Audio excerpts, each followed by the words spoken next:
Oi, pessoal! Meu nome é Adriele e esse é o primeiro podcast da página Jovens Reacionários e Defensores da Liberdade Combatendo o Mal. E o André, que é o criador da página, tá aqui também. Hello. E o nosso parceiro Firmino, da Testes da Massa. E aí, galera, tranquilo? E na nossa primeira pauta hoje a gente vai falar sobre a Ana Caroline Campagnolo. Quem é esta pessoa que na última semana tomou conta das redes? Então, eu sou aqui de Santa Catarina, sou engenheira civil, também sou engenheira de segurança do trabalho, formada pela Unisul, Universidade do Sul de Santa Catarina, e atualmente faço mestrado na Universidade Federal de Santa Catarina. A Ana Caroline Campagnolo, ela estudou na UNO Chapecó, que é uma universidade comunitária do sistema CAF. O sistema CAF ele existe em Santa Catarina. O curso de História que ela se formou na UNO Chapecó não existe mais. Também consta no currículo Lattes dela que ela fez enfermagem na UFFS, na Universidade da Fronteira Sul, que foi uma universidade criada pelo Lula e pelo Haddad. Ela cursou, mas desistiu da enfermagem lá. O artigo final de conclusão do curso da Ana Caroline Campagnolo na UNO Chapecó foi uma biografia de um pastor da Assembleia de Deus. É um artigo que tem 18 páginas, incluindo a bibliografia. O curso de licenciatura de História dela não existe mais na UNO Chapecó. A gente não sabe exatamente o que aconteceu nesse curso e que ele fechou. Eu não consegui achar, fiz uma pesquisa meio rápida na internet, não consegui achar a nota do ENAD e nem quando ele fechou. Em 2013, a Ana Caroline Campagnolo foi selecionada para entrar no mestrado da Universidade do Estado de Santa Catarina, que agora sim é uma universidade pública, aqui em Florianópolis. E o tema de mestrado dela o tema do projeto de mestrado dela se chamava Virgindade e Família, Mudança de Costumes e o Papel da Mulher percebido através da análise de discursos em inquéritos policiais da comarca de Chapecó, se propondo a estudar de 1970 até 1988. E agora o companheiro Firmino vai falar um pouquinho mais sobre esse projeto, ele que é da UDESC e acompanhou a trajetória dela. Então, gente, como a Adriele já me apresentou, eu sou mestrando do mesmo projeto, mesmo programa, né? O mesmo programa de pós-graduação da mesma universidade que ela, a Universidade do Estado de Santa Catarina. E, curiosamente, também sou administrador da página da antiga Testes de Marcha, atual Testes da Massa. Os Jovens Reacionários são nossos parceiros já. Vira e mexe, um compartilha postagem do outro e etc. Eu entrei no projeto de pós-graduação aqui, agora, nesse semestre atual. Mas eu já fiz a graduação lá na UDESC, então eu acompanhei todo o processo, todo o procedimento, toda a passagem dela no curso de pós-graduação lá da UDESC. E meu professor, o meu orientador atual, não vou aqui citar o nome dele, até porque ela foi orientada por quase todos os professores lá, porque, obviamente, o trabalho dela não tinha nenhum escopo científico, por assim dizer, né? Ou muito pouco. Então, os professores, muitas vezes, não é que a perseguiam, é que não dava, simplesmente não tinham condições de você orientar aquela aluna e aquela pós-graduanda, mestranda, enfim, porque, assim, como disse a professora Marlene De Favre com as orientadoras dela, não tem como você orientar alguém que não acredita naquilo que faz, entende? Um dos orientadores dela, como eu disse, foi o meu orientador também. E o que eu conversava, o que eu sei dos professores, eu tenho alguns amigos de grupo de estudos hoje, gente que está no doutorado, gente que inclusive participou da minha banca de TCC, de monografia, que foi colega dela de curso. É que ela era uma aluna, uma menina, que ela era muito cortês, ela era muito educada. Tentava se dar bem com todo mundo, era uma, entre aspas, uma boa companheira, uma boa colega de curso, até. Entende? Só que parece que era como se fosse uma vida dupla. A vida dela nas redes sociais, a vida dela na internet, como influenciadora digital de extrema-direita. Porque vamos dar às coisas os nomes que elas têm, né? Ela é uma influenciadora digital de extrema-direita. Era completamente diferente. E vira e mexe, ela, pelo que a gente sabe, ela era uma aluna que tentava tumultuar o ambiente, não tumultuar o ambiente com baixaria, não essas coisas. Mas é óbvio que no curso de Ciências Humanas você vai ter um grande contingente de meninas feministas. Isso é evidente. Então, um dos absurdos que aconteceu quando ela estava dentro de sala de aula, que foi um dos que originou o processo contra a professora Marlene De Favre, é que durante a aula surgiu um assunto sobre feminismo e aborto. E a professora Marlene De Favre, obviamente, o debate aconteceu de forma natural na sala de aula e ela estava em menor número, isso é óbvio. Só que depois ela levou o debate para o campo do e-mail. Nesse processo, a professora guardou todos os e-mails, ela gravou a fala da professora dentro de sala de aula e levou isso para o Senado, para um debate da escola sem partido. O que por si só é antiético. Você gravar um professor dentro de sala de aula, manipular a fala do professor, porque ela não colocou a fala completa da professora, ela pinçou algumas opiniões dela e levou aquilo para o Senado, para a TV Senado, etc. Daí se desenrolou um grande processo e ela foi apoiada vastamente pela extrema-direita brasileira, principalmente por essa turma do Escola Sem Partido. Ela virou uma celebridade instantânea e a família Bolsonaro compartilhava, e pânico na rádio e etc.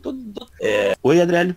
Desculpa te interromper, mas é que vale a pena lembrar que ela entrou no programa e foi orientada pela Marlene de Favre, mas ela se inscreveu justamente para entrar na linha de pesquisa de História e Relações de Gênero. Ela entrou disposta a fazer um trabalho acadêmico condizente com a área que ela foi estudar, e até que ponto ela entrou para tentar ideologizar isso e botar as convicções pessoais dela acima da ciência. Porque ela entrou exatamente nessa linha de pesquisa, História e Relações de Gênero. Uma mulher que se declara antifeminista. Pois é. Então, assim, é o LabGEF, né? Que é o laboratório de gênero, gênero e família lá da FAED. FAED, que é o Centro de Ciências Humanas da UDESC. Então, assim, ela perdeu o processo contra a professora, mas ela, de certa forma, transformou a vida da professora num inferno. Eu conheço a professora Marlene De Favre, tive aula com ela, e assim, ela é como você usar a máquina de calúnia, de falácia, como você usar a máquina de mídia para você destruir a vida de uma pessoa.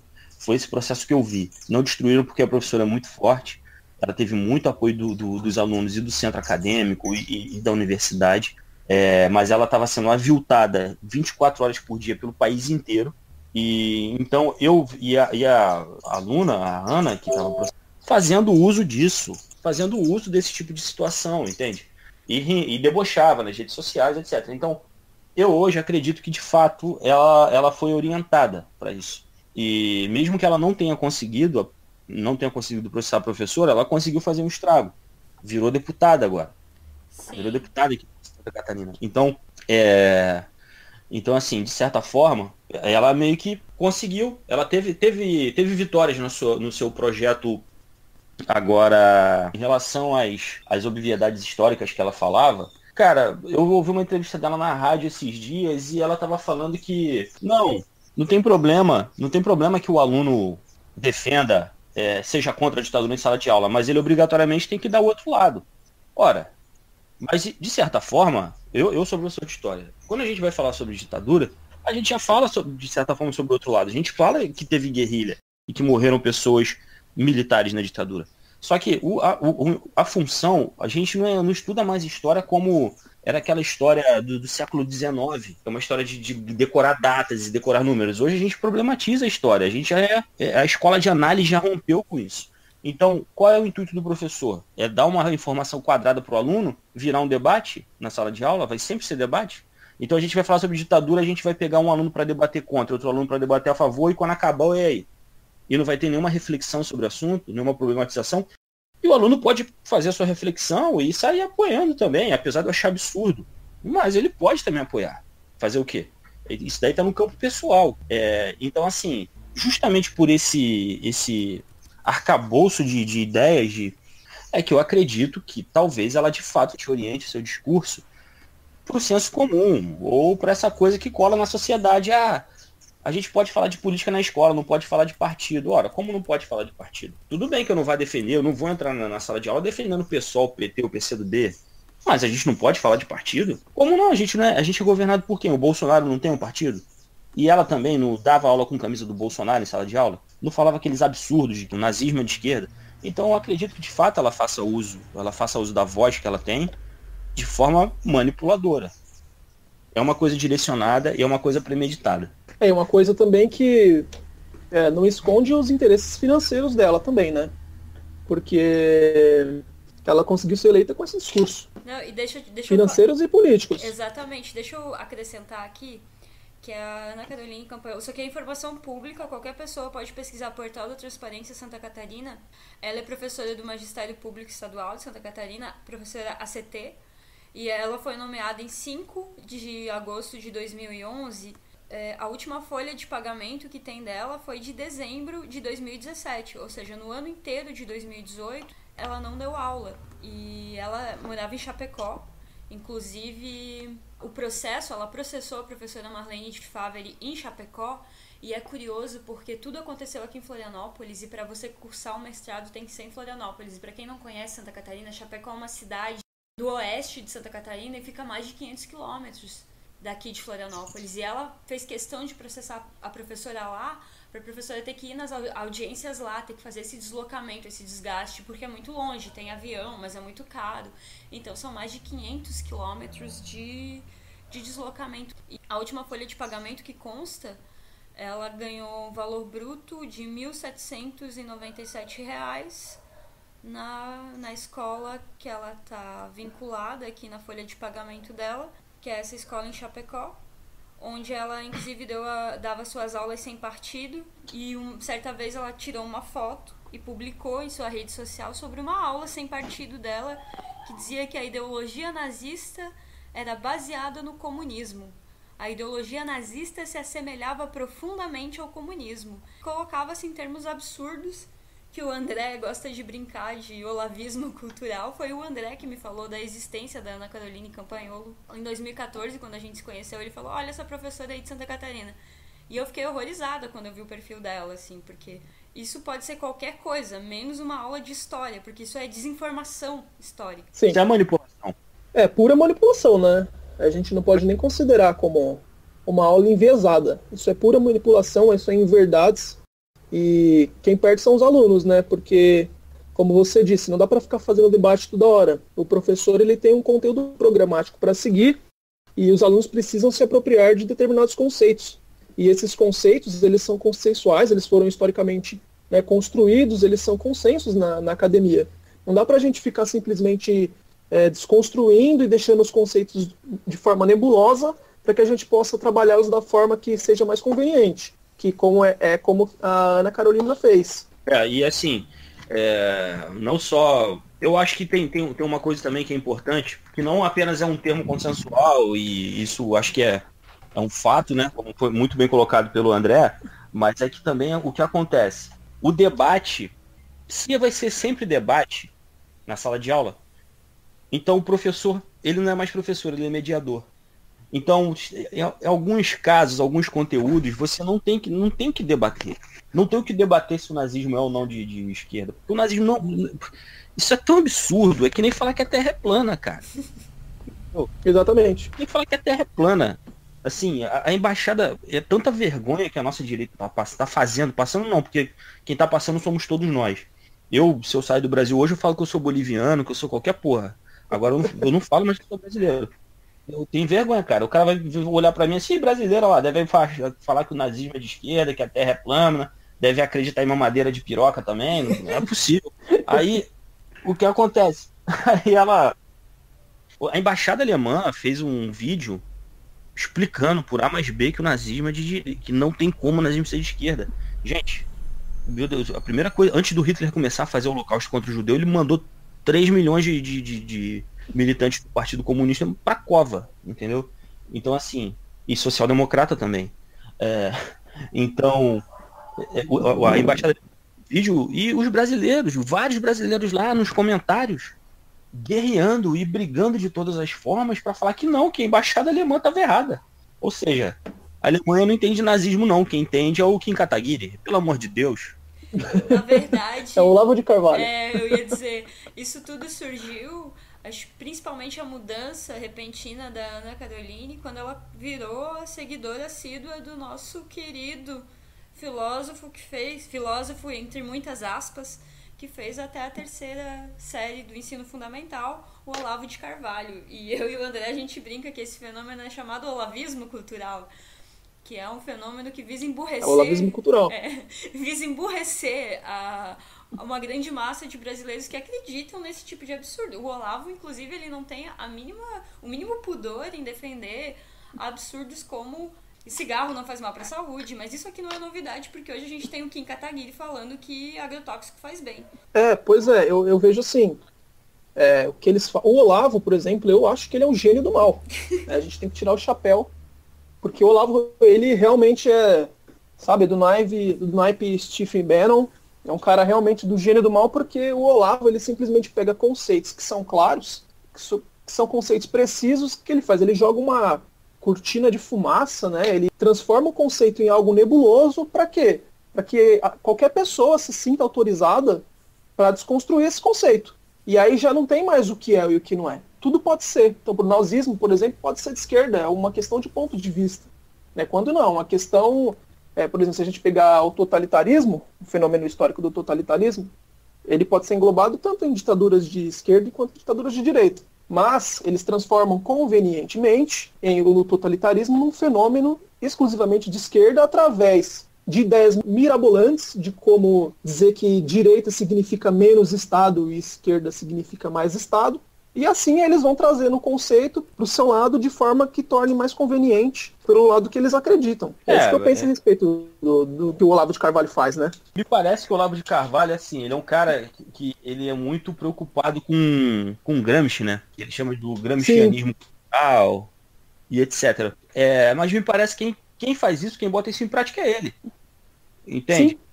Ele coloca isso em prática, assim como a direita, de certa forma, se a gente for parar para analisar, desde a crise de 2008 até os dias de hoje, enquanto a esquerda ela passou, hoje ela renega o discurso de classe, e quem está fazendo um discurso de classe de cima para baixo é a direita, são os bancos. Porque quando você pega as pessoas pobres defendendo que não, de fato, é menos direito ou são menos direitos ou empregos, entendeu? Então ela está defendendo, ela está introjetando o discurso de classe de cima para baixo, onde ela vai se ferrar. Exatamente. Bom, eu vou fazer a parte que me cabe aqui então e eu vou falar um pouquinho sobre escola sem partido. O André, que vale ressaltar, é um quase pedagogo? Quase pedagogo. Também fiz ciências sociais, mas não me formei. Também estudei na UFABC do Lula, mas também desisti. Fui fazer economia, mas quis voltar para a sala de aula e fui fazer pedagogia. Eu quero falar aqui a respeito de um discurso que está transcrito no blog da Ana Campanholo, que ela proferiu aí na Assembleia Legislativa aí de Santa Catarina. A tese dela aqui, né, nesse discurso, é de que existe uma política deliberada de afastamento das famílias da escola. Você, como professor, deve saber que isso é uma inverdade, justamente para os professores poderem doutrinar os alunos tranquilamente, impunemente, sem controle das famílias, longe dos olhos dos pais. Bom, então vou pegar aqui e vou ler uma parte que está aqui no discurso transcrito, né, para ninguém me acusar de desonestidade intelectual. E depois eu vou, a partir dos marcos legais, eu vou negar tudo que está aqui. E qualquer um pode consultar, isso é de domínio público. Qualquer um pode ter acesso aos documentos produzidos pelo MEC, inclusive pela legislação. Bom, tem uma parte aqui que é bem interessante, né, que ela bate nesse ponto, que ela diz o seguinte. Nesse dia, ela está contando, né, de uma reunião que houve entre diretores e professores numa escola de Santa Catarina, tá? Ela diz o seguinte: neste dia, os responsáveis pela reunião, os diretores e os professores presentes, demonstraram e admitiram estar deliberadamente construindo uma escola pública esquerdista.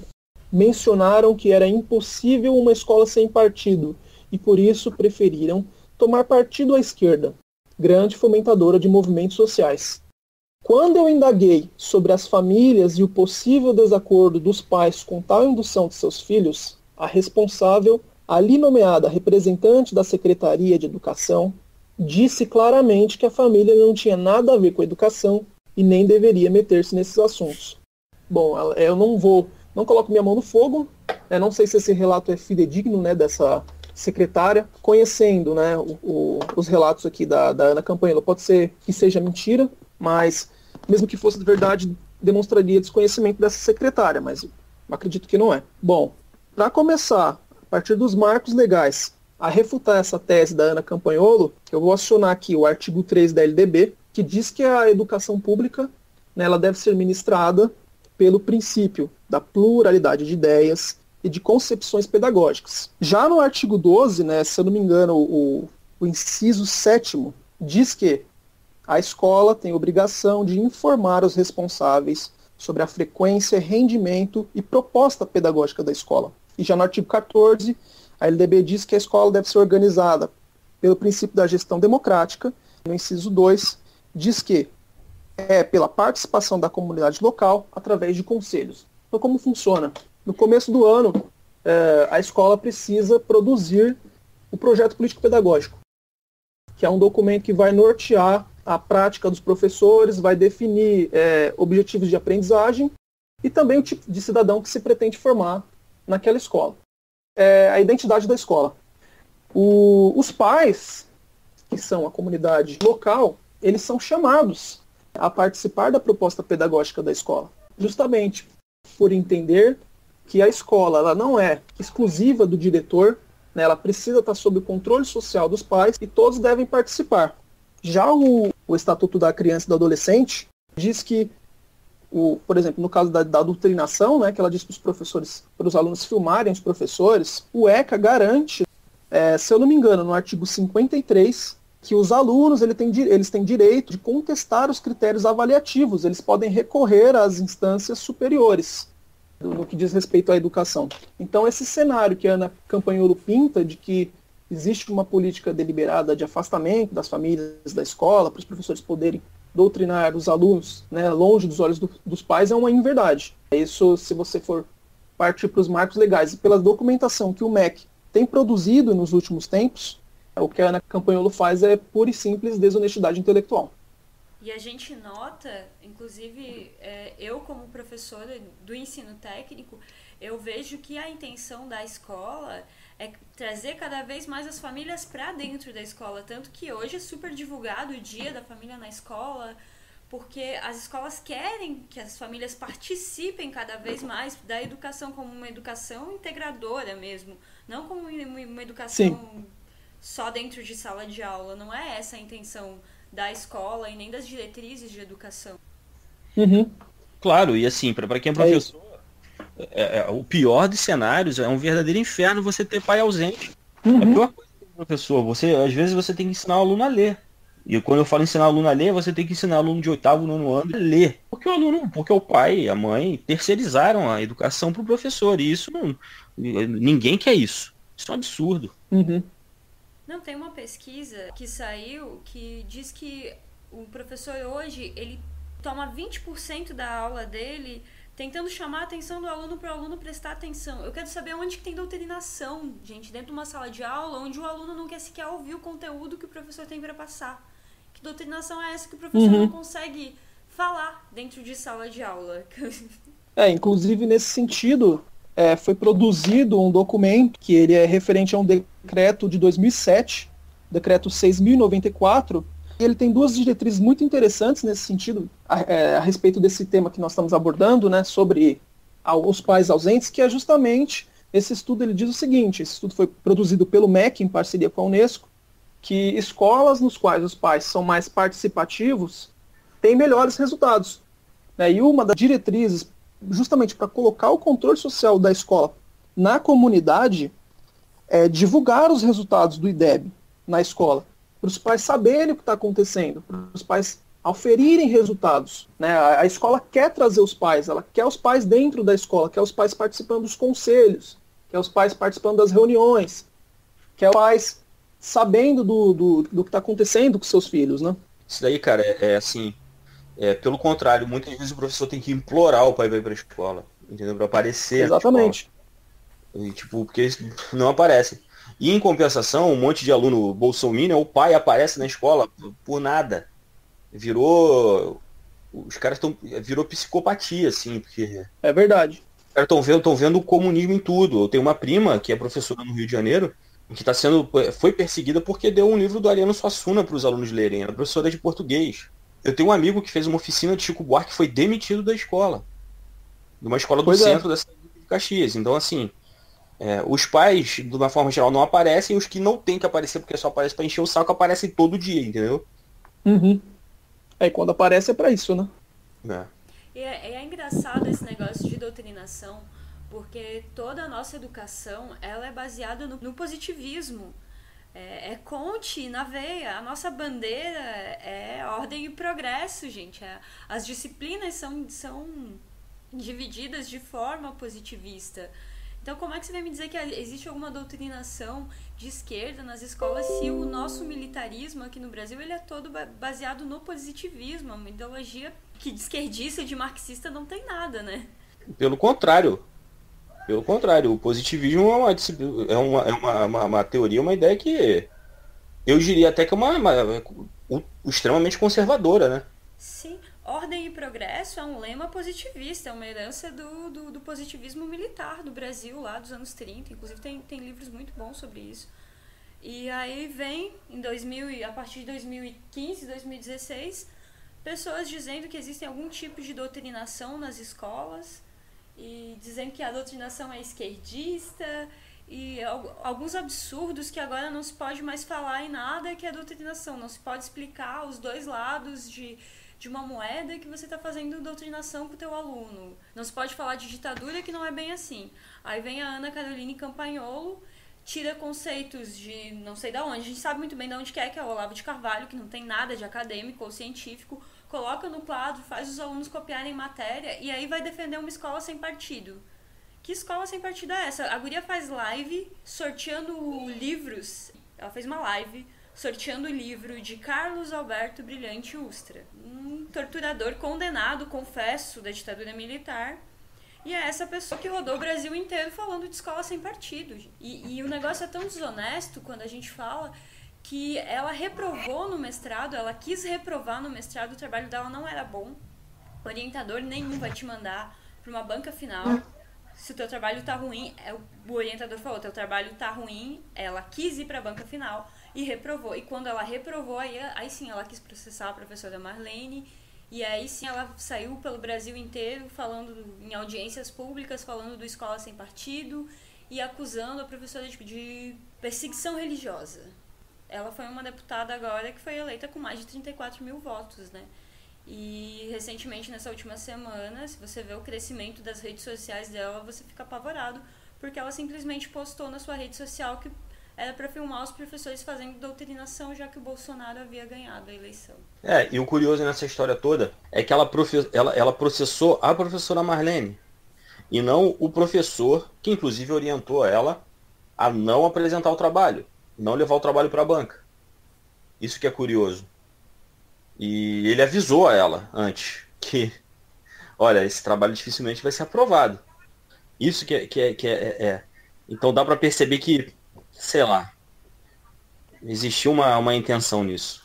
Olha, a impressão minha, pessoal, que eu tenho, eu como mestranda também de um curso de mestrado aqui, de um curso de pós-graduação dentro de uma universidade pública, eu qualifiquei agora e eu olho assim, poxa, é difícil fazer uma pesquisa, tu dedica muito tempo pesquisando, lendo, você tem que escrever, você tem que provar cada dado que você tira, comprovar e é um trabalho complexo assim para você ter um título de mestre. E parece que a gente tá, e essa menina vem para mostrar que não, ser reprovada e como recompensa tu vai ganhar 34 mil votos e conseguir um cargo legislativo por falar que existe uma doutrinação que na verdade não existe. Você vai em qualquer escola, tu sabe que não existe. Só vê a quantidade de professor que vota e que defende Bolsonaro. Em Lages tem professor, em Otacílio Costa eu conheço pessoas com faculdade de História, professor com faculdade de História, professor de escola pública, que postou fotos nas redes sociais com camiseta do Bolsonaro, que defendia o Bolsonaro. Então que doutrinação é essa dos professores de História que tem professor que vota no Bolsonaro e defende o Bolsonaro? A doutrinação é tanta que o Bolsonaro venceu, né? A doutrinação é tão grande que o Bolsonaro venceu só não for maior, né, por causa dessa ação que houve de conquista de votos aí, senão teria sido de forma acachapante. Pois é, e assim, se tem doutrinação há tanto tempo, já era para a revolução ter acontecido, né? E é absurdo. Exatamente. Eu queria ter tido professor de história de esquerda. Eu tive um professor de história militar em plenos anos 90, entendeu? Pois é. Eu tive um no ensino médio, mas que também não doutrinava nada. Tipo, isso é absurdo. Assim, eu nos cursos de engenharia, eu só tive professores de direita. Eu não lembro de nenhum professor de esquerda ou falar alguma coisa boa da esquerda num curso de engenharia. Eu não tenho essa memória, gente. Eu tive um professor de cálculo no meu curso de engenharia elétrica que ele, metade da aula, ele tirava pra falar mal do PT. Na época, tinha até uma comunidade no Orkut, que era a rede social da época, com a faixa presidencial nele do tanto que ele falava de política. E era antipetismo a aula inteira. E assim, mudou alguma coisa na minha visão de mundo? Não muda. Porque não existe doutrinação. O cara pode falar 20 minutos por semana, 20, 40 minutos, que era o que ele falava, contra um partido político, que eu posso ouvir o que ele tá falando, mas depois a minha opinião eu vou pesar. Ele falou isso, mas tem aquilo. E ninguém é uma caixa vazia onde você deposita as coisas e fica ali guardado pra falar que alguém é doutrinado, sabe? E esse negócio de doutrinação também trata o aluno como se ele fosse uma caixa vazia onde o professor deposita ideologias e fica ali guardado para sempre. Sim. Na verdade, por que essas pessoas elas se preocupam muito com as escolas? Se a gente for parar para perceber, tem ideologização, a gente vive... Imagina a imprensa sem partido. Hoje a hegemonia do neoliberalismo na imprensa é total. É 100%. E eles ainda têm a pachorra de chamar a Folha de São Paulo de comunista, de petista, entendeu? Tipo, a Folha de São Paulo contratou o Kim Kataguiri para ser colunista. A Folha de São Paulo fez às vésperas da eleição, fez o dossiê falso da Dilma. Entendeu? Verdade. A ficha, então, assim, a ficha de terrorista. A ficha de terrorista da Dilma, que era falsa. Então, a Folha de São Paulo, o que ela fez com a Haddad em São Paulo, quando a Haddad era prefeito, foi criminoso. Chamar isso de comunista, de esquerdista. Agora, eu acho que como a escola, por mais que eu acho que também não é um ambiente de esquerda, e não é mesmo, mas ainda é um ambiente plural. E eles nem isso aceitam. Eles não querem Exatamente. nada. É pluralidade. Ali eu posso falar. Como é que eu vou falar de Segunda Guerra Mundial sem falar de política? É impossível. Eles não querem nem isso. Nem isso eles querem, entendeu? Então, assim, me parece que é uma coisa de acachapante mesmo, de hegemonizar totalmente a sociedade. E numa das últimas fronteiras que ainda é a escola. A escola sem partido, ela tem partido. E é um partido só. E é o partido deles. E é o partido de quem... E aí quem vai falar a favor da escola sem partido pelo Brasil inteiro, em audiências públicas, aqui dentro da Assembleia Legislativa do Estado de Santa Catarina, é quem sorteia livros do Carlos Alberto Brilhante Ustra. É quem escreve matéria no quadro e manda o aluno copiar sem nenhuma fonte acadêmica, dizendo que nazismo e comunismo são a mesma coisa, se assemelham. Então, a escola sem partido tem partido. É o partido deles. E é o partido fascista, que é o partido único. Não, a ideia deles é ocupar todos os espaços, né? É não deixar nenhum espaço de resistência democrática. É um espaço de pluralidade, né? A ideia deles não é homogeneizar a sociedade mesmo, né? Todo mundo pensando como a gente, quem pensa diferente é o doutrinador. É basicamente isso.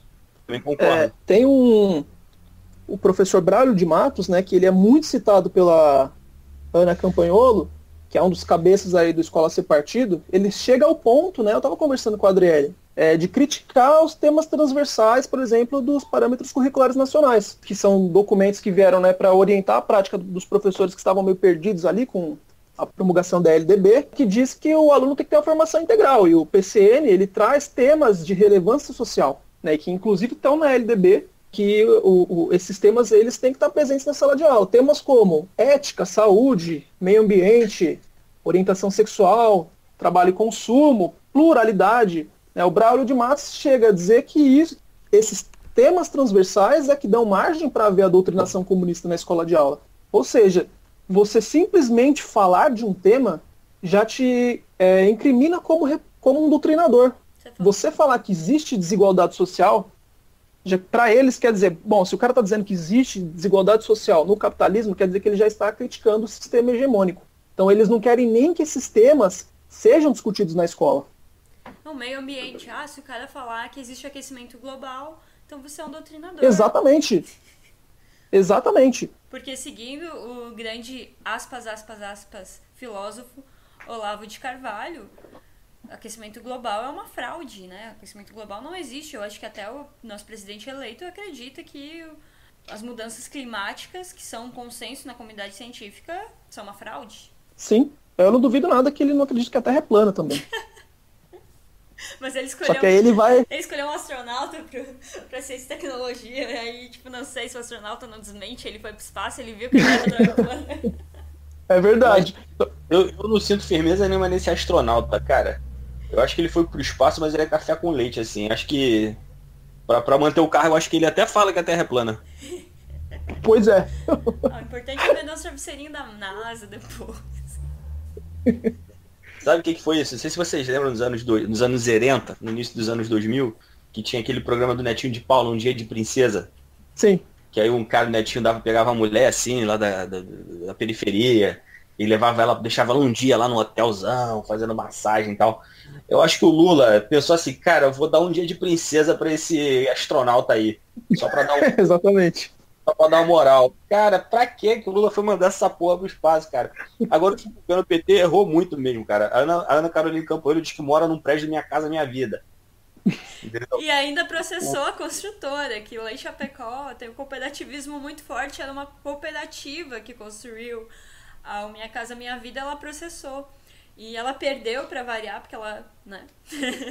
A juíza mandou ela adora processar, hein? a juíza mandou ela ler o contrato, porque ela processou e ela não tinha lido o contrato, assim, pelo que ela pediu no processo. Ela, inclusive, acusou de corretagem. Essa menina é uma gafe em cima da outra, coitada. E existem especulações que ela pode ser a secretária estadual de educação do governo do comandante Moisés, aqui em Santa Catarina, né, gente? É uma especulação forte. Pra vocês verem que quando você pensa, o Brasil está no fundo do poço, Santa Catarina diz, hold my beer. Até tá no fundo do poço, só que em vez de jogar uma escada, jogaram uma pá. Vai, cava mais. Não, olha, tem um astronauta no Ministério da Ciência e Tecnologia. Até que não tá tão ruim, então olha quem vai ser secretária de Educação em Santa Catarina. Pois é. E outro deputado eleito pelo PSL aqui, esse cara de Criciúma, ele já tava fazendo uma enquete dizendo que na Rússia o beijo gay é proibido. Para preservar... O que é proibido? O beijo gay é proibido em público para preservar a inocência das crianças. Obviamente que a criança é sempre um argumento, né? A enquete dele, ele pergunta de uma forma muito mal escrita, obviamente porque não dava para entender direito, o que o pessoal achava de trazer essa lei para o Brasil, porque, né, uma lei maravilhosa na Rússia. Esse é um outro deputado estadual, colega da Ana Carolina Campanholo, eleito pelo PSL em Santa Catarina, para vocês terem noção do que é a pá que a gente tá cavando aqui no fundo do poço. Feia a coisa, tá feia. O que o Bolsonaro levou de gente pro legislativo, pro executivo, hein? O cara se transformou realmente num fenômeno. O deputado estadual mais votado para a Assembleia Legislativa aqui de Santa Catarina também foi do PSL, do partido do Bolsonaro, e ele e a Ana Carolina Campanholo, só para encerrar aqui, essa história é muito boa, eles foram visitar a LESC depois de eleitos. E aí o deputado foi o mais votado, ele já chegou perguntando onde é que é a sala do presidente da Assembleia, porque ele foi mais votado, então é porque, como ele foi o mais votado, ele é o presidente da Câmara, né? Aí olharam pra ele e falaram, tipo, não. E a Ana Caroline já foi perguntando quem não foi reeleito pra olhar os gabinetes e escolher seu gabinete. Aí mandaram ela embora e falaram, depois que você tomar posse, você vai escolher um gabinete, agora não. Pois já da segunda-feira já. Não, na segunda-feira saiu o resultado da eleição, saiu até uma notinha de jornal, assim, pra ver como a gente tá bem de pessoas integradas que conhecem o sistema político, Não, cara, meu Deus, a gente tá muito lascado, cara. Extremamente mal representado. Eu não sei mais o que... Os próximos 4 anos vão ser, assim, de sobrevivência, né? Nem de resistência, cara. Sobrevivência. Mas a gente vai resistir. Vamos, com certeza. Vamos. Eu espero que esse podcast aqui seja bem informativo, que as pessoas que cheguem a ouvi-lo, elas consigam entender um pouco da história dessa moça e também um pouquinho do Escola Sem Partido, para ver que nada disso faz sentido. É tudo uma grande teoria da conspiração, como o André mesmo falou, um espantalho que eles criam para bater de uma coisa que não existe. Eles criam um monstro, né? Mas uma criatura assombrosa mesmo. E aí eles são os únicos, né? Os paladinos da justiça, da moral e dos bons costumes que podem combater esse monstro imaginário que eles mesmos criaram. E todo mundo que diz que esse monstro não existe, né, é a história do Rei Nu. Todo mundo que diz que o monstro não existe é porque já foi cooptado pelo monstro. Falando em moral e bons costumes, Quando eu pesquisei na plataforma Lattes, o currículo Lattes da Ana Caroline, ela apareceu como Ana Caroline Campagnolo Belei. Aí eu me perguntei, de onde que saiu esse sobrenome, né? Belei. Aí eu pesquisei novamente nas redes sociais e não achei nada. E aí eu entrei no registro da candidatura dela e aparecia como estado civil divorciada. Aí eu pensei, será que Belei isso aqui é uma suposição minha. Belei é o nome de casada dela, mas ela não é cristã conservador, divorciado com 27 anos, não entendi. Que tá usando, né, o direito ao divórcio conquistado pelo feminismo. Votando e sendo votada, sendo eleita por um direito conquistado pela primeira onda do feminismo, que foi as sufragistas, né? Conquistando sua casa própria com um programa social do governo. Estudando por um pouco que fosse numa universidade criada pelo Lula ladrão. Não, e o que é engraçado também é que ela fala que ela acredita que existe a hierarquia na sociedade entre homem e mulher e que mulher tem o seu espaço. Então o que ela tava fazendo numa pós-graduação? Pois é. Fica a dúvida aí. Fica a dúvida pairando no ar. Uma dúvida que paireia no ar. Então é isso, gente. É isso. Vamos encerrar. Buenas. Falou. Vamos encerrar na esperança de dias melhores. Vamos aí, galera. Um abraço. Valeu. Abraço, galera.